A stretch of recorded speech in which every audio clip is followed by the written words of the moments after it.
Bonjour, bienvenue au Paris Image Digital Summit, organisé par le Centre des Arts d'Anguin-les-Bains dans le cadre du Paris Image.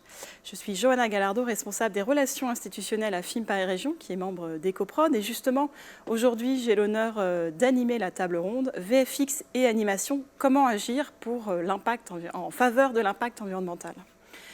D'après une étude récente d'EcoProd, la filière image émet 1,7 million de tonnes CO2.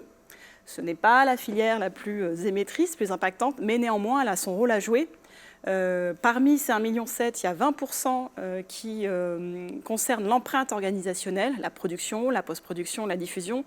Une grande partie concerne le streaming, mais ce n'est pas le sujet du jour. Alors justement, dans la mesure où la fabrication d'images par le numérique augmente de plus en plus du fait des innovations technologiques, mais aussi de la situation actuelle liée à la pandémie, comment la filière, comment la VFX et l'animation s'emparent de ce sujet, puisqu'on sait qu'on doit réduire notre empreinte environnementale. Il y a des échéances à 2030 et à 2050 à l'échelle européenne, à l'échelle internationale. Donc, existe-t-il des solutions, des bonnes pratiques pour le réduire ? J'ai le plaisir d'accueillir donc sur ce plateau pour en parler une partie de l'équipe de Carnot Computing. À ma droite, Ariane Robineau, qui est donc ingénieure 3D. Bonjour Ariane. Bonjour Johanna. Et à ma gauche, Quentin Lorenz, qui est directeur des relations extérieures chez Carnot. Bonjour Johanna. Alors vous allez tout nous raconter un peu sur quel est un peu votre regard, votre expérience en termes d'impact environnemental de la filière VFX animation. On sait notamment que du fait des innovations, je l'ai dit, on voit la 4K consomme 4 fois plus de données que la Full HD. Donc il y a des innovations, c'est très bien en termes de qualité d'image, mais effectivement, en termes d'impact, que fait-on ? Et visiblement, vous y avez beaucoup réfléchi. Mais peut-être avant une première question, qu'est-ce que vous inspire ce constat, cette nécessité pour la filière image de s'engager dans une transition ? Eh bien, la filière semble s'engager à son tour dans un sujet qui devient un sujet de société, qui s'appelle tantôt la pollution digitale, tantôt la pollution numérique, qui est une grande chaîne qui concentre pas mal de défauts. En fait, la pollution numérique, c'est tout simplement le fait de s'intéresser aux impacts environnementaux du numérique et donc de toute une filière. Alors, ça part de l'extraction des métaux et des matériaux rares qui sont nécessaires pour la fabrication de nos terminaux. La fabrication des terminaux en tant que telle coûte de l'énergie et a une empreinte. Le transport des terminaux jusqu'à leur point d'usage, leur utilisation, et au sein de cette utilisation, on a la consommation énergétique des terminaux, télé, ordinateurs, téléphones, tablettes. On a la question des réseaux, et puis la question des data centers. Et puis pour continuer et conclure cette chaîne de la pollution numérique, vous avez en bout de chaîne la seconde vie des terminaux, puis leur recyclage. Alors c'est un problème très très complexe auquel Carnot ne prétend pas s'attaquer dans son ensemble. Nous, on a proposé une solution alternative dont on dira, je crois, quelques mots un peu plus précisément tout à l'heure, à la question des data centers, qui sont ces grandes usines du numérique, qui sont indispensables à la filière animation et VFX, puisque ce sont les usines qui permettent les rendus et la production des films de toutes sortes, et en particulier des films 3D et d'animation et des effets spéciaux. Un data center, c'est une grande usine du numérique qui aligne des milliers d'ordinateurs qui tournent jour et nuit, pour nous permettre au quotidien de pouvoir avoir recours à des services cloud, de l'hébergement, du stockage, à pouvoir faire du streaming, vous le mentionnez dans votre introduction, Johanna, pour pouvoir aussi faire des calculs intensifs, des calculs haute performance, et en particulier pour la filière dont on va parler aujourd'hui, c'est un point extrêmement important, très gourmand en calcul et donc très gourmand en énergie. Donc le data center, c'est une brique indispensable de nos sociétés numériques, qu'on ne voit souvent pas, mais qui pourtant a un impact qui est colossal. Peut-être pour compléter, l'une des grosses problématiques des data centers, outre sa construction, puisque ce sont des bâtiments qui préemptent du foncier, qui artificialisent des sols, qui demandent à des réseaux d'arriver jusqu'à ces endroits-là, eh bien le data center, qui concentre donc des ordinateurs, dégage de la chaleur, puisqu'un ordinateur qui tourne, qui fonctionne, est un ordinateur qui chauffe, suivant le principe assez élémentaire de l'effet Joule. Donc dans un data center, de la chaleur dégagée, bien souvent on n'en fait pas grand-chose, voire rien du tout. Et dans un second temps, il faut refroidir tous ces ordinateurs pour les maintenir à une température acceptable, pour qu'ils continuent à fonctionner tout simplement de manière continue. Et donc, eh bien, d'un côté, vous avez une chaleur qui n'est pas valorisée, de l'autre, vous avez une énergie perdue pour tout simplement mettre en température des serveurs. Donc voilà une des grosses problématiques du data center, la chaleur. Et justement, Ariane, en tant qu'ingénieur, vous le constatez en termes de besoins de fabrication d'images, de rendu d'images. Je sais que vous faites beaucoup de R&D chez Carnot. Je crois que c'est un tiers de vos budgets, si je ne me trompe pas. Comment vous voyez un peu l'évolution en termes de fabrication d'images et comment ça vous impacte? Alors en termes d'évolution, elle est dans tous les domaines de l'audiovisuel, elle est croissante. C'est-à-dire qu'on peut regarder plusieurs domaines. Déjà, il y a le domaine du support numérique, donc tout ce qui est écran, tout ce qui est support de diffusion, qui ne fait qu'aller dans le sens croissant du développement et de la qualité supérieure. Donc ce qu'il faut savoir, par exemple, c'est que 50% des foyers français, à l'heure actuelle, sont équipés de téléviseurs 4K. Vous le mentionniez, la 4K, tout à l'heure dans votre introduction, et qu'il existe de plus en plus de solutions permettant de capter à des résolutions plus importantes. Donc les premières caméras 8K sont sorties en 2013, et ça ne fait que croître. Donc ça, c'est une première chose. Et puis ensuite, pour alimenter ces supports, il faut un contenu de qualité qui n'a fait qu'évoluer depuis la vingtaine d'années, qui a vu le domaine s'améliorer d'année en année. Donc, pour vous donner une idée, par exemple, les rendus des images de Toy Story en 1995 avaient une durée moyenne qui allait de 45 minutes à une soixantaine d'heures. Pour les rendus de Toy Story 4, les images nécessitent un temps de rendu entre 40 et 160 heures. Donc, ce qui a énormément augmenté en prenant en compte l'augmentation des capacités des machines pour les rendus. Donc, même en prenant ça en compte, ces complexités augmentent. Donc, par exemple, là, on a calculé il n'y a pas longtemps que pour faire le rendu de Toy Story 1, on aurait le temps de faire ce rendu-là en regardant Toy Story tout court. Donc, ça devient plus rapide de faire le rendu que de regarder le film avec les machines actuelles. Et le dernier point, c'est que maintenant, la qualité des images augmente énormément parce que déjà les machines pour faire le rendu ont évolué, parce que les algorithmes de ray tracing, de path tracing, pareil, ont beaucoup évolué, se sont améliorés, ont des capacités meilleures tout simplement pour faire du rendu. Et on assiste maintenant à des scènes contenant des polygones, des milliers de polygones, des millions de polygones pour constituer le modèle 3D. On peut maintenant calculer des cheveux, on peut calculer des particules, du feu, des effets spéciaux qui sont extrêmement réalistes et qui prennent un temps de rendu assez, mais même très, très important.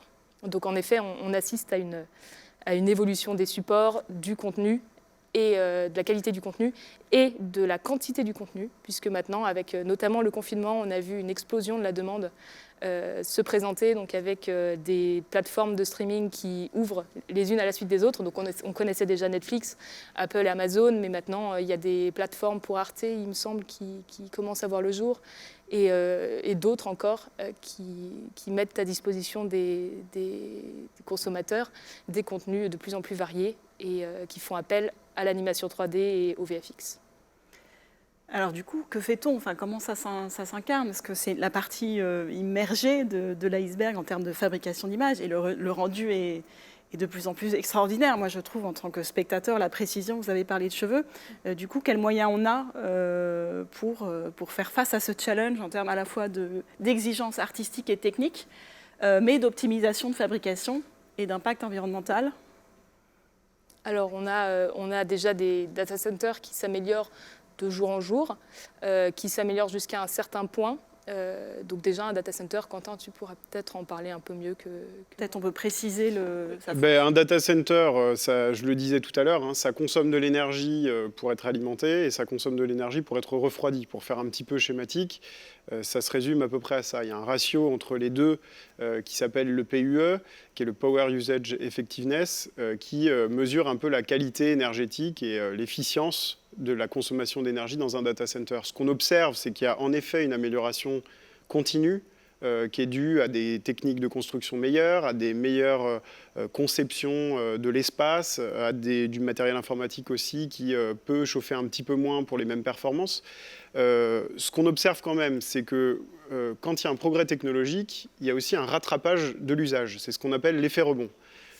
Si nos téléphones sont amenés à être changés tous les 2 ans, 3 ans, c'est bien parce qu'on commence à manquer de batterie, à manquer de stockage ou à manquer de performance de processeur. C'est exactement la même chose dans les data centers. Donc ce n'est pas parce qu'on fait des progrès technologiques que pour autant on solutionne le problème. On est dans une sorte un peu de spirale qui nous entraîne vers toujours plus de consommation. Donc le data center s'améliore, ça c'est indéniable. Donc le PUE, ce ratio est en train de diminuer, mais on observe en effet une stagnation de l'amélioration. Ce qui veut dire qu'on peut faire mieux, mais on ne va pas toujours pouvoir faire mieux pour plusieurs raisons, parce qu'on a des data centers qui sont relativement vieux, donc on ne va pas pouvoir forcément tout détruire et tout reconstruire. On a des data centers qui s'améliorent, mais qui continuent à avoir leurs défauts intrinsèques. Et puis on a des data centers nouvelle génération qui parfois sont très performants, parfois apportent leur chaleur pour chauffer la maison d'à côté, mais aussi parfois ne peuvent tout simplement pas le faire. Et puis on en a d'autres qui pensent avoir la bonne idée en mettant des data centers auprès du cercle polaire arctique ou bien en l'immergeant sous la mer. On n'a pour l'instant pas beaucoup de recul là-dessus, mais je ne suis pas certain qu'on apporte forcément une solution pérenne en faisant ce genre de choses. Et je ne connais pas encore l'impact sur la biodiversité, mais en relâchant de la chaleur dans des endroits où on a des températures négatives, je ne suis pas sûr qu'on améliore considérablement les choses. Donc il s'agit aussi de repenser le modèle, puisque comme vous l'expliquiez et comme l'expliquait Ariane, nos usages sont amenés sans cesse à croître. Donc il y a vraiment une question à se poser là-dessus et il y a des solutions à proposer. Alors on y viendra tout à l'heure, Carnot en propose une parmi d'autres, mais nous on a vraiment à cœur de considérer que le calcul informatique haute performance peut être green, écologique, il peut être efficient, ça c'est capital, et il peut être compétitif en termes de prix. C'est-à-dire qu'on ne renie aucun des critères d'exigence de nos clients, mais pour autant, on a un modèle qui, en bon français, by design, apporte une approche vraiment écologique au fond d'elle-même. Et donc ça, on l'expliquera tout à l'heure peut-être un petit peu mieux. En tout cas, voilà, c'est le genre d'alternative, je pense, qu'il faut vraiment considérer. Est-ce que la filière VFX et animation est consciente? Est-ce que vous avez des retours, des demandes sur l'impact des data centers? Parce que finalement, ce n'est pas, c'est un peu externalisé. On n'est pas responsable de l'efficience des data centers. Mais est-ce que du coup, vous êtes d'ailleurs adhérent à la charte EcoProd, donc en tant que société, vous avez souhaité rentrer dans cette démarche-là en tant que prestataire et de sensibiliser vos parties prenantes? Donc comment je laisserai Ariane être un peu plus précise après. Ce qu'on observe, nous, en tout cas, c'est que dans notre clientèle au sens très large, que ce soit la recherche, la finance, la mécanique des fluides, la 3D dans d'autres secteurs que celui de l'image, on observe un intérêt, et plus qu'un intérêt, un devoir quasiment de devoir aller vers cette exigence écologique. Donc oui, poussé par des critères RSE, par un besoin de réduire l'empreinte carbone, par un souci de l'énergie, nos clients demandent des solutions plus vertes. Ça, c'est indéniable. Ça se voit, nous, d'ailleurs, dans notre activité. On a une activité qui croît, qui est galopante, parce qu'on rend bien les services qu'on nous demande, parce qu'on est efficace, mais aussi parce qu'on a cette tendance verte qui n'est pas juste de l'affichage. C'est pour nous quelque chose qui est inhérent à notre activité. On l'expliquera tout à l'heure. Notre force, c'est de produire du calcul informatique qui sert à chauffer des bâtiments gratuitement. Donc ça, c'est un modèle qui plaît beaucoup et qui est, sans être trop vulgaire, relativement sexy. C'est-à-dire qu'on est content que nos calculs puissent chauffer des logements sociaux ou des collèges ou des piscines. Donc voilà l'approche qui est demandée de la part de nos clients et peut-être que Ariane peut être plus précise sur la partie VFX et animation. Alors sur la partie VFX et animation, oui. Pour reprendre un peu précédemment l'impact du data center, il est certain, c'est-à-dire qu'il y a environ 200 data centers privés en France, enfin publics privés, c'est-à-dire que ce n'est pas des data centers qui appartiennent à des entreprises spécialisées. Donc quand on considère ces data centers-là, le chiffre augmente. Donc cet impact-là que l'on a de réduction de l'empreinte carbone, il est certain. Et en effet, l'appétence est présente et la demande existe. Après, voilà, il faut continuer à croître et il faut continuer à fournir un service de confiance dans ce secteur-là en particulier. Oui. Alors justement, on va peut-être rentrer dans le vif du sujet. Quelle solution vous proposez exactement pour réduire cette empreinte? Si on est un studio VFX ou animation, on vient vous voir, qu'est-ce que vous proposez? Voilà, est-ce qu'on peut justement en parler? Alors sur le modèle global de Carnot, Carnot, c'est une entreprise française qui est basée à Montrouge, donc juste au sud de Paris. On n'est pas très loin, on est de l'autre côté, mais pas très loin d'ici où on tourne en ce moment. On est une équipe d'une cinquantaine de collaborateurs aujourd'hui, avec une existence depuis 2010. Donc on n'est pas la petite start-up qui a une bonne idée. Maintenant, on a un savoir-faire qui est installé, qui a été prouvé. On a, nous, comme schéma un peu particulier, celui de vouloir distribuer la capacité de calcul informatique directement là où la chaleur est nécessaire. Alors si on reprend un peu ce qu'on a dit depuis le début, la chaleur est une des plaies des data centers et donc on a tenté, nous, il y a 10 ans déjà, d'apporter une solution à ça. La solution a été donc de déporter les calculs informatiques, la puissance de calcul informatique, donc les serveurs, les processeurs, directement dans les bâtiments. Et ça prend la forme de 2 produits principaux qui sont des radiateurs ordinateurs et des chaudières numériques qui embarquent des microprocesseurs informatiques comme source de chaleur. Ce qui veut dire que d'un côté, on a, nous, des clients de calcul qui nous achètent de la puissance de calcul pour rendre un film en 3D, par exemple, pour des calculs d'analyse de risque dans la banque, pour faire des effets spéciaux, d'une part. Et de l'autre côté, on a des clients qui sont des bailleurs sociaux, des collectivités publiques, des réseaux de chaleur, par exemple, qui ont besoin de chaleur. Et donc, la force de Carnot, c'est de faire tourner les calculs des premiers clients sur les terminaux des seconds clients.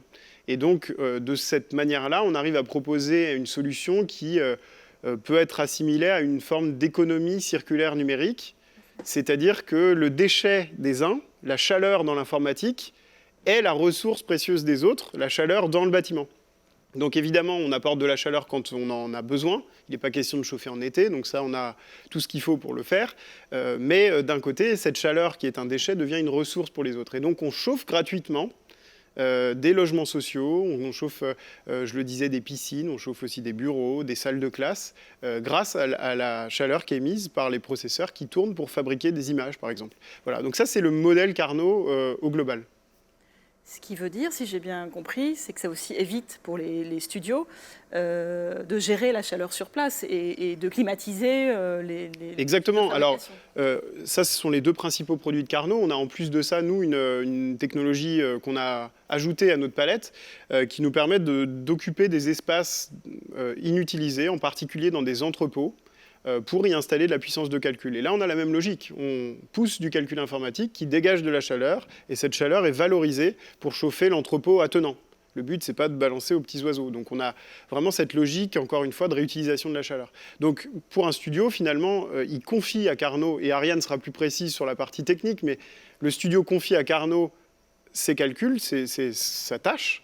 Ensuite, nous, on se charge de la découper en petits morceaux et de la distribuer de manière aléatoire, absolument sécurisée. Et j'insiste là-dessus parce qu'on est sur des calculs qui peuvent être sensibles. On a, nous, quelques beaux clients déjà au global. On sera plus précis encore une fois tout à l'heure, mais notamment le film des Mignons qu'on a rendu. Ce film-là, il n'est pas question que des images se soient évaporées, etc. Donc on doit fournir toutes les garanties de sécurité en chiffrant les calculs, en les envoyant de manière aléatoire, en ayant des serveurs qui ne fassent pas de stockage, qui soient bare metal. Donc tout ça, c'est des garanties de sécurité qu'on apporte. Et nos clients studios, eh bien, nous confient leurs calculs, on les rend sur notre infrastructure distribuée. Dans le même temps, ça permet de chauffer des logements, des bâtiments, comme je l'ai dit.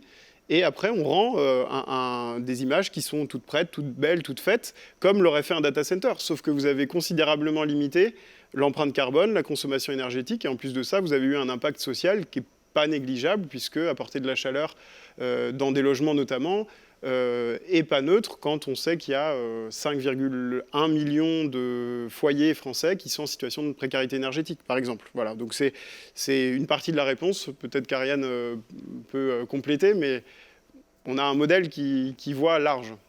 Mais comme disait Quentin, il y a une partie de sa réponse qui est extrêmement importante. C'est que c'est la partie comme un data center classique. C'est-à-dire qu'il y a toute cette infrastructure qui correspond à des radiateurs, des chaudières et des clusters écologiques du groupe Casino, donc, qu'on voudrait, qui est extrêmement importante dans notre fonctionnement. Mais nous, ce qu'on voudrait, du point de vue du client, du côté calcul, c'est que cette partie-là soit complètement invisible dans la qualité de la répartition du calcul et du rendu d'animation 3D.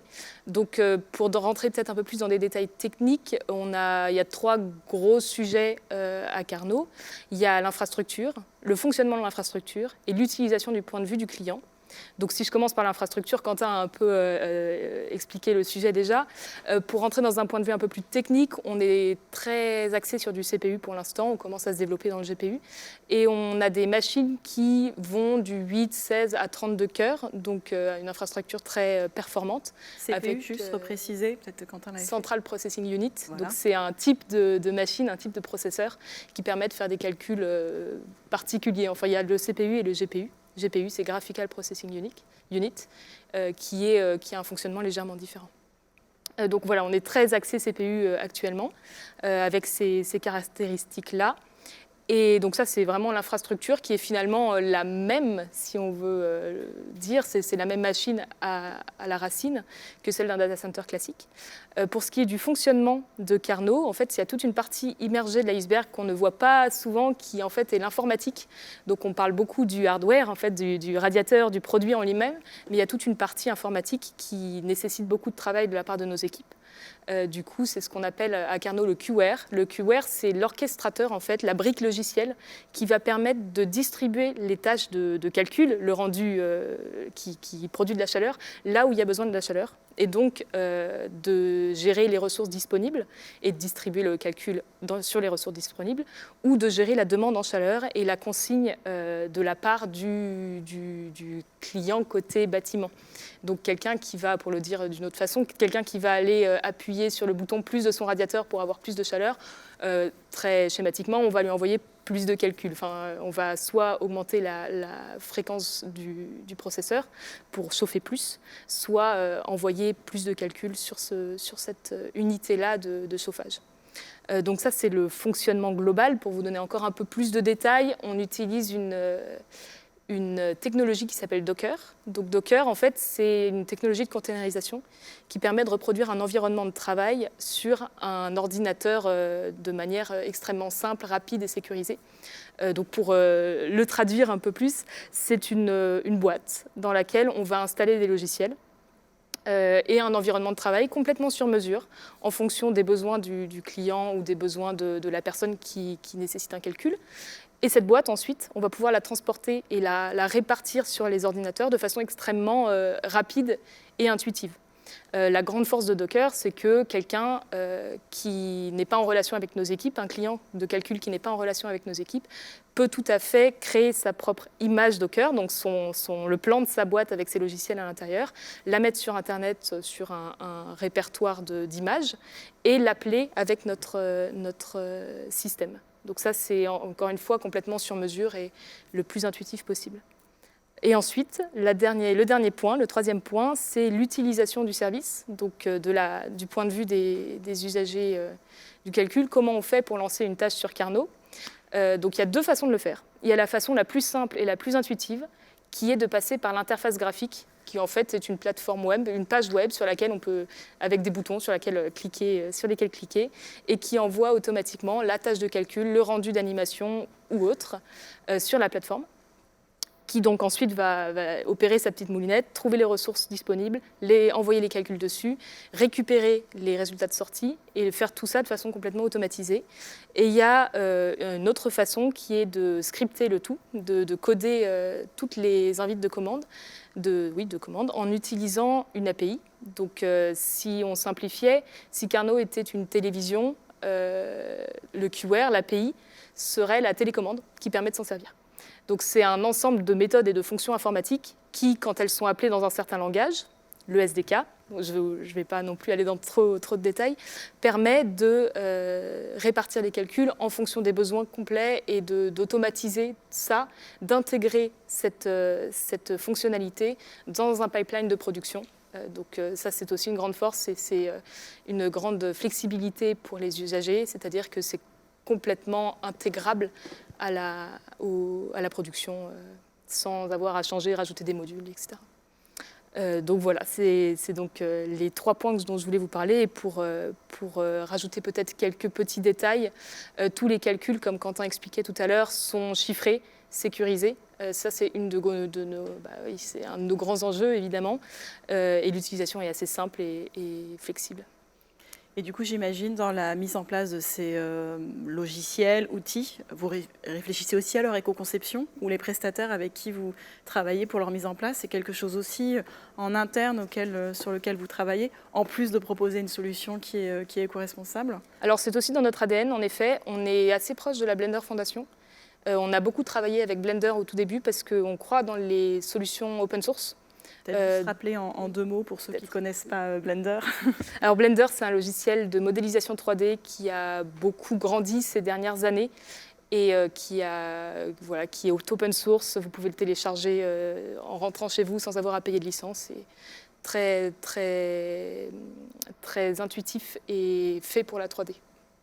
Je me permets d'ajouter aussi alors Blender, c'est une de nos forces, mais le travail de l'équipe de R&D, alors Ariane est modeste, donc elle n'en parle pas, mais c'est aussi de diversifier les logiciels avec lesquels on est capable de travailler. Et donc, Blender, c'est vraiment déjà un acquis bien ficelé chez nous, mais on a beaucoup défriché et on a ajouté à notre catalogue de logiciels un certain nombre de logiciels que tu pourras peut-être détailler.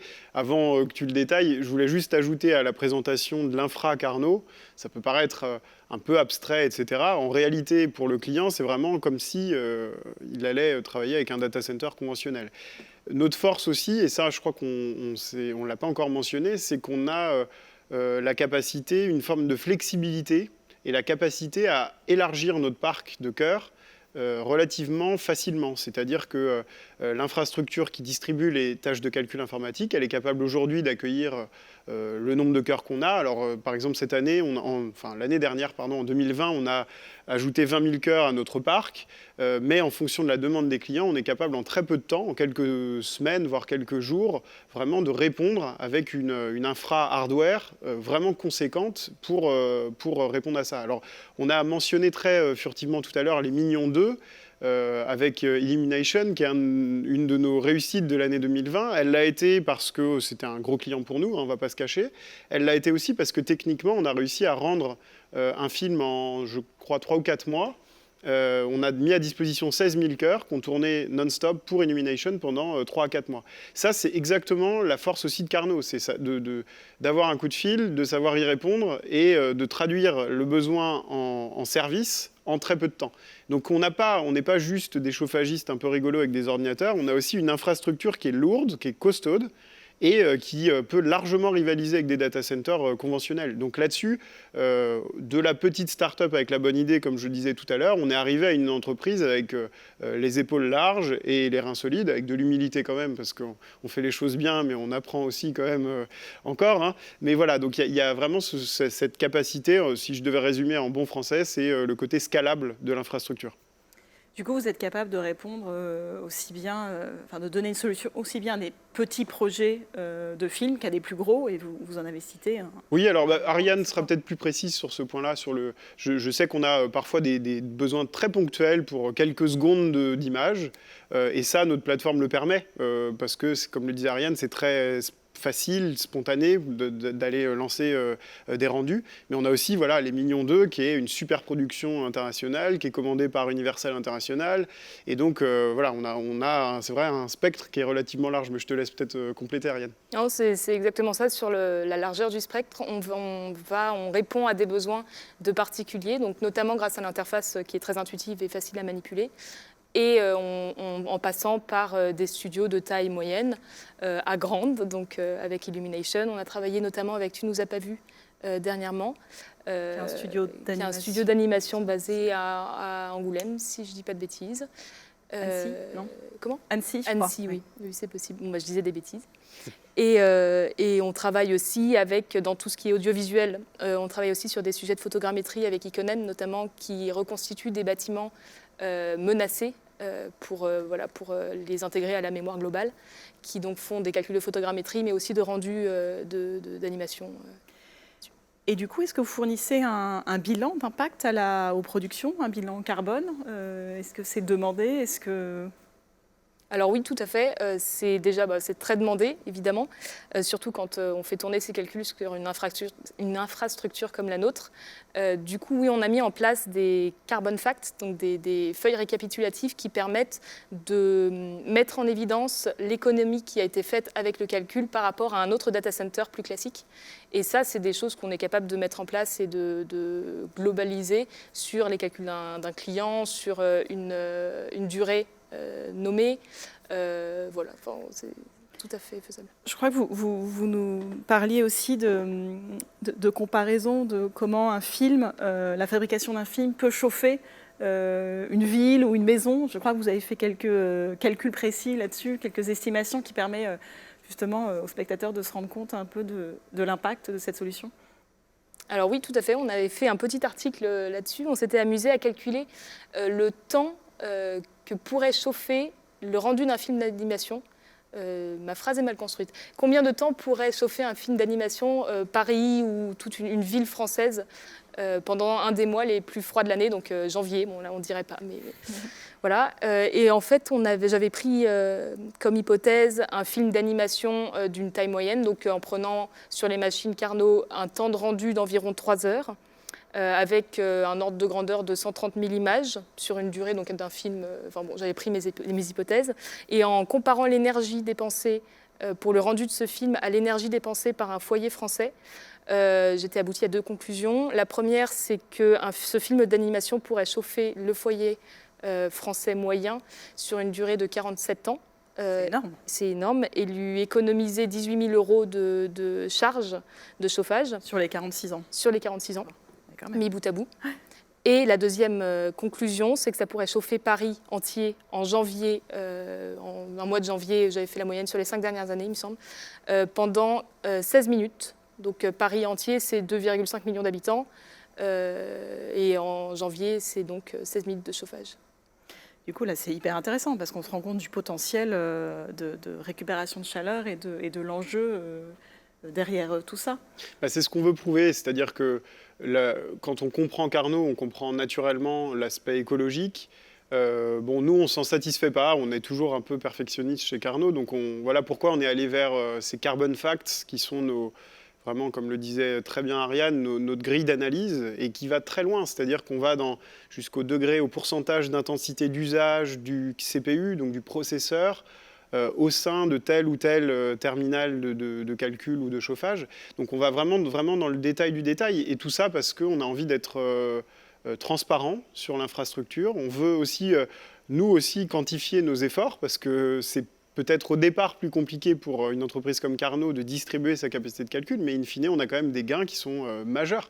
Alors là, les chiffres qu'avance Ariane sont assez spectaculaires. Et en tonnes de CO2, parce qu'il y a toujours les deux pendants, hein, c'est l'énergie et le CO2. Le CO2 devient un peu la métrique, j'allais dire presque compulsive. Tout le monde veut savoir combien de tonnes CO2 ça fait, un trajet en train, un fauteuil sur lequel vous êtes assis, la lumière pendant qu'on tourne.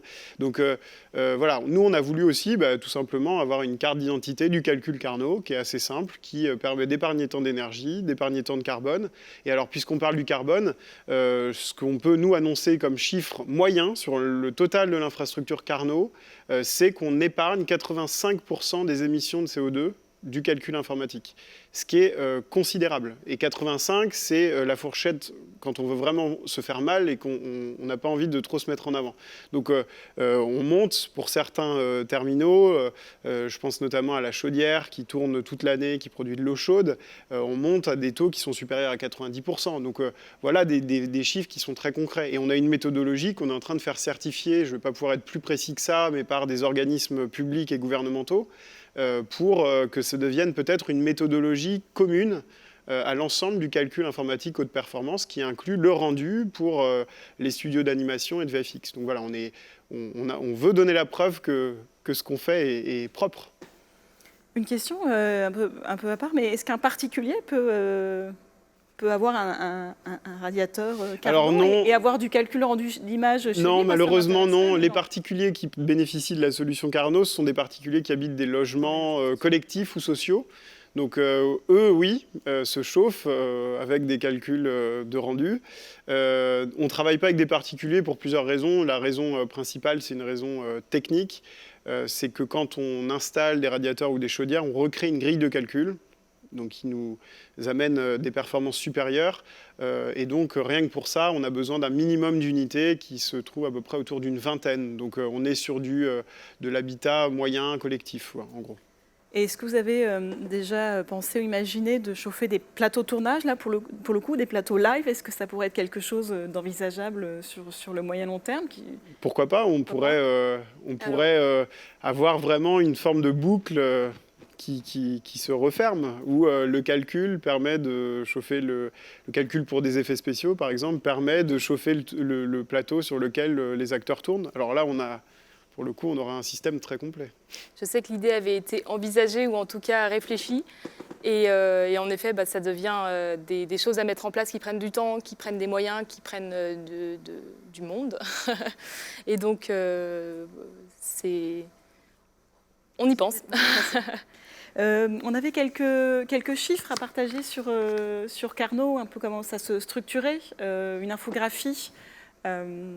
Oui, alors il faut que je les ai un peu en tête, mais donc si je dois résumer en chiffres, on est une entreprise qui a été créée en 2010. Les créateurs de l'époque sont encore les deux dirigeants, donc ça fait partie aussi de notre ADN continu. On a un tiers de notre budget qui est consacré à la recherche et développement, avec une fière ambassadrice en face de moi aujourd'hui. On a... qu'est-ce que je peux dire? On a 1500 radiateurs qui sont installés un peu partout en France et en Europe. On a déjà une quarantaine de chaudières en un an qui ont été installées, qui chauffent de l'eau chaude sanitaire pour des logements, des collèges, des piscines, des lycées. Qu'est-ce que je peux vous dire d'autre? On a des projets de recherche en permanence, notamment avec l'Europe. On a fait un superbe projet qui s'appelle Catalyst, qui vise à savoir comment les data centers peuvent faire partie des éléments de flexibilité sur la grille électrique en Europe. Donc comment flécher des calculs à un endroit plutôt qu'à un autre en fonction des tensions qu'il y a sur le réseau. Et on a vu au mois de janvier des appels de RTE notamment à diminuer nos consommations électriques. Donc voilà exactement comment un data center pourrait contribuer à ça. Qu'est-ce que je peux vous dire d'autre? On est une cinquantaine aujourd'hui avec beaucoup d'ingénieurs. Je n'ai pas le chiffre en tête, mais on doit être autour de 2 tiers d'ingénieurs parce qu'on est une boîte tech. Donc quand on parle d'un sujet, c'est qu'on le connaît. Voilà, moi je dois peut-être être l'un des non-représentants ingénieurs, mais on a énormément de compétences, beaucoup d'ingénieurs informatiques, on a des spécialistes de la 3D, de la mécanique des fluides, de tous les domaines qu'on essaye de bien traiter. Et puis qu'est-ce que je peux vous dire d'autre? Peut-être l'ensemble du spectre qu'on traite d'un côté des clients de calcul avec, je l'ai dit au cours de la séquence, mais de la finance, de l'assurance, de la 3D, de l'intelligence artificielle, on n'en a pas parlé, mais le big data aussi, qui sont très très très très gourmands en calcul informatique ou de performance. Puis de l'autre, voilà, des clients qu'on a un petit peu cités au fil de l'eau, les conseils départementaux, le conseil régional d'Île-de-France.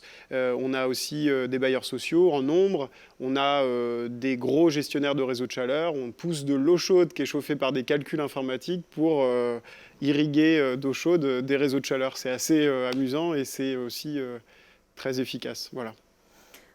On dit souvent que la filière image est un milieu un peu fermé, mais là, ce qui est intéressant avec votre solution, on est vraiment dans l'idée d'économie circulaire, à la fois sur l'aspect chaleur qui est dégagé, donc qui sert pour chauffer autre chose, mais aussi le fait que vous soyez dans d'autres écosystèmes, travailler avec d'autres secteurs et qui, j'imagine, se nourrissent les uns les autres et les avancées des uns peuvent nourrir les autres et les demandes de certains clients, j'imagine, font évoluer aussi votre approche technologique. Exactement, on voit de plus en plus de liens entre des milieux qui sont finalement assez éloignés, qu'on pourrait penser assez éloignés. Donc ce qui me vient en tête, c'est, pour rester dans le thème, tout ce qui est animation 3D, VFX, c'est beaucoup en lien, de plus en plus en tout cas, il y a beaucoup de recherche dessus, on est assez proche de la recherche par ailleurs, sur le lien donc entre animation 3D, VFX et le machine learning.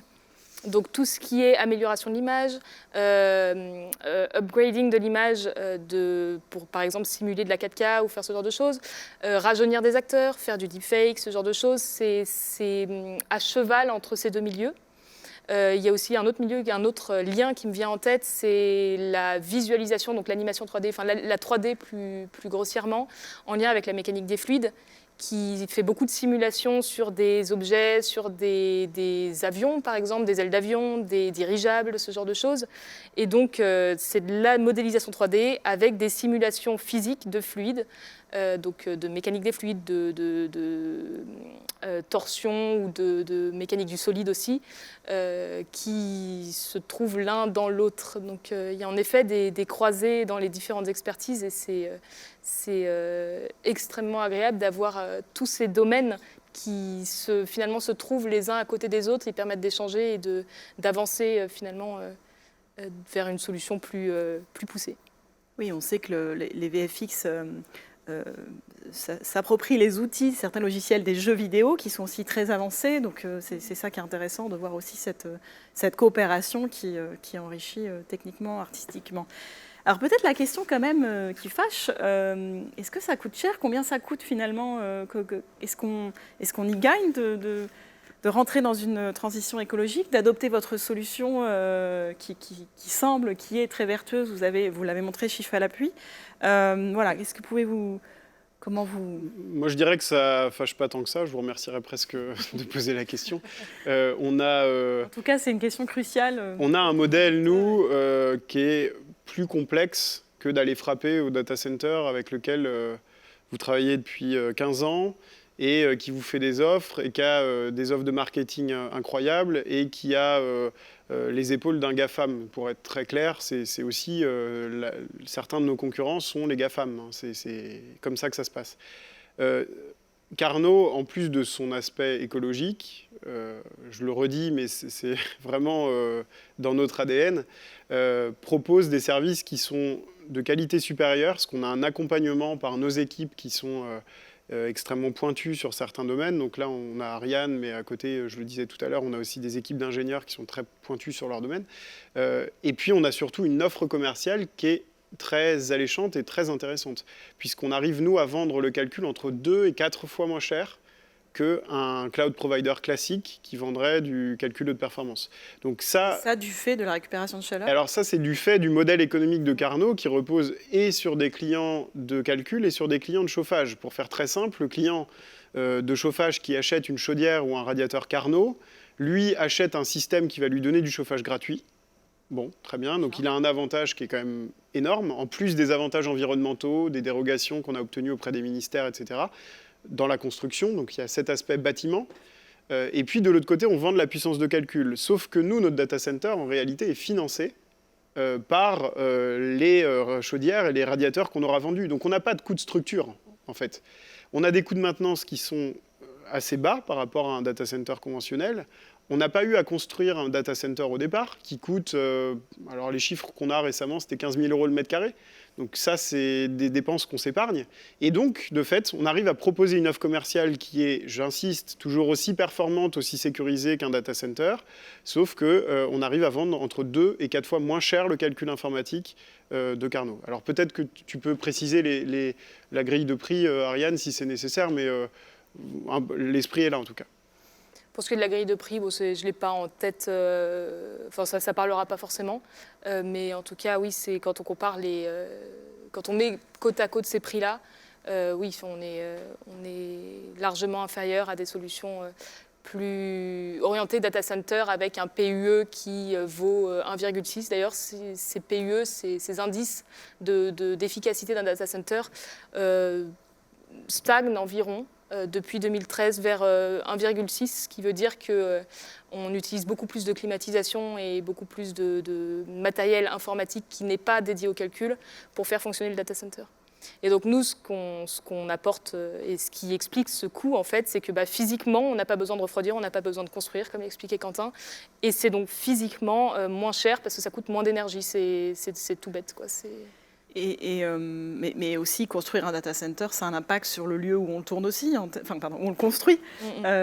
J'imagine en termes de biodiversité, c'est énorme en plus des data centers, c'est des milliers de mètres carrés. C'est un élément indispensable de nos vies, c'est là où le paradoxe est fort, mais c'est un élément qui est nuisible, parce que là on est pas très loin d'ici, vous avez Aubervilliers, où le 93 est une terre de data center pour pas mal de raisons, notamment parce qu'on a hérité d'un patrimoine industriel où les réseaux électriques étaient déjà existants, donc on a réutilisé ça, et en plus de ça, c'est une terre qui est hors d'eau par rapport au cru de la Seine.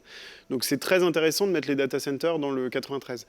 Cela étant dit, un data center dans ces zones-là, ça n'emploie pas beaucoup de monde, ça fait du bruit, ça dégage de la chaleur et ça ça occupe, ça pompe une grande partie de l'électricité. On dit qu'à Aubervilliers, 50% de l'électricité va dans les data centers. Alors bon, ça pose question. Et en effet, parfois, je le dis, parfois c'est une verrue dans un territoire. C'est-à-dire que c'est un énième hangar de plus qui va venir s'installer, qui pour autant ne pourra pas faire la promesse d'employer 50 personnes à côté, ou alors des personnes hautement qualifiées. Donc il y a aussi des enjeux sociaux qui ne sont pas neutres. Et puis voilà, vous le dites, il faut couler des dalles, il faut faire des tranchées pour faire passer des câbles, il ne faut pas un seul câble électrique, il en faut deux, il ne faut pas un seul câble Internet, il en faut deux, de fibre. Donc voilà, il y a des effets négatifs, des effets néfastes, des externalités négatives, si on veut, qui sont inhérentes à la construction du data center, qui, en plus de devoir être climatisé, a des systèmes de redondance dans le fonctionnement électrique, qui fait que tantôt, vous avez des cuves de fuel et des moteurs de bateau au cas où les réseaux électriques pètent. Vous avez des batteries qui permettent de prendre le relais en cas de panne également.